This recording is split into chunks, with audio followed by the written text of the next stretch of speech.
Fala pessoal, resumo da aula 11 do curso de Operação Dietas, professor D'Artagnan. Hoje a aula foi sobre decantação, então a gente começou a aula falando sobre as diferentes zonas que tem dentro de um decantador, então a parte de turbilhonamento, decantação, repouso e ascensão. Falamos das taxas de escoamento que a gente tem, taxas de aplicação, como funciona, qual a importância e o funcionamento da manta de lodo, como fazer as descargas de fundo do decantador, o porquê que a gente precisa fazer isso, qual o tempo adequado, como estipular esse tempo, porque nem sempre vai ser um tempo padrão, como adequar isso quando tem uma turbidez mais alta, por exemplo.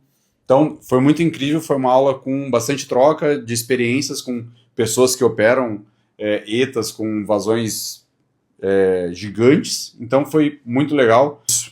Semana que vem te vejo no próximo resumo, foi incrível e teve presente de Natal para todo mundo que estava no curso.